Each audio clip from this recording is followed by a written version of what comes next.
مرحبا متابعيني، شلونكم؟ شخباركم؟ ان شاء الله الكل بخير. عندي هذا التمن طبعا غاسلته ومنقعته وراح اسوي دولمة.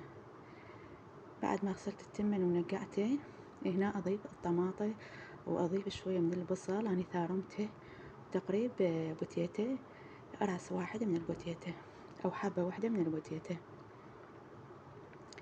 نضيف هنا عندي اللية ضفتها على التمن وضفت اللحمة اني ثارمتها. بعد ما ضفت اللحمة والحشوة هنا ضفت التوابل الدولمة وضفت الملح طبعا، وضفت 4 ملاعق من الشكر، وضفت الليمون دوزي. معجون ضفت تقريبا 3 ملاعق أو 4 ملاعق حسب ما تردون تخلون من المعجون. دبس رمان عندي ضفته على الحشوة وضفت الليمون الدوزي. بعد ما كملنا الحشوة هنا نبدي نلف هالحشوة. عندي هذا السلق اني غاسلته وخليت عليه الماء الحار، يعني ذبلته شوية ولفيت بالسلق والبصل، يعني دولمتنا بالسلق والبصل. طبعا هاي للمبتدئات.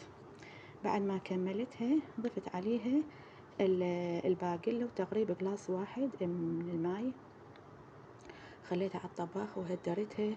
بعد ما هدرناها واستوت خليناها بالصينية. هنا عندي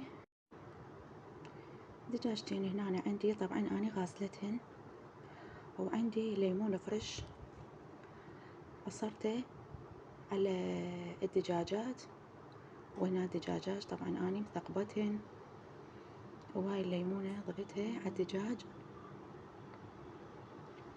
يعني ننقع بيهن الدجاجات حتى تصير الحموضة كلها بالدجاجة ويصير طعمها طيب.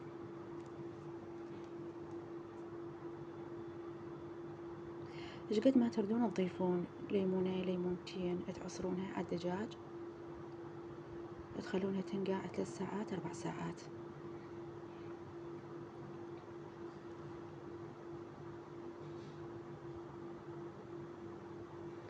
التوابل عندي هنا الكركم ضفته على الدجاج، وعندي هذا الملح هم ضفته على الدجاج، وإذا عندكم ليمون دوزي هم تضيفون، وعندي الثوم المطحون والبصل المطحون. عندي هنا بهارات الدجاج هم ضفته، توابل يعني مالت الدجاج هم ضفتها على الدجاج. وهنا ندهن هذا كله بيه الدجاجات،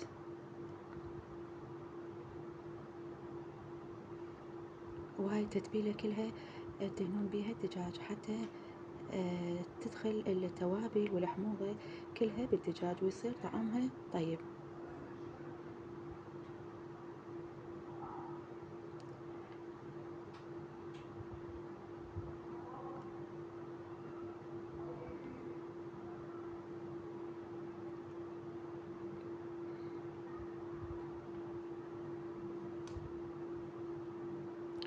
سويت شرائح البوتيتا وشرائح البصل طبعا بعد ما قشرتهن وضفتهن على الدجاج، يعني هذا كله اشوي سوى.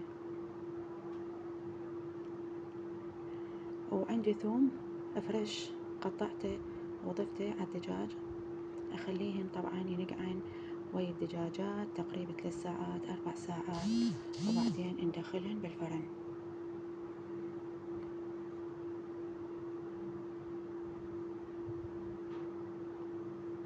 نخلي بصينية الفرن البوتيتا والبصل اللي قطعناه، وخليت الدجاجات وهاي السوائل اللي كنت منقعة بيها الدجاج خليتها بالدجاج ودخلناها بالفرن.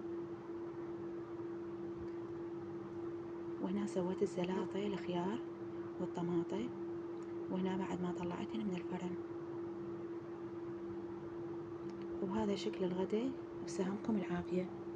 طبعا هاي سويتها للمبتدئات، أنا منزلتها أكثر من مرة. ألف عافية.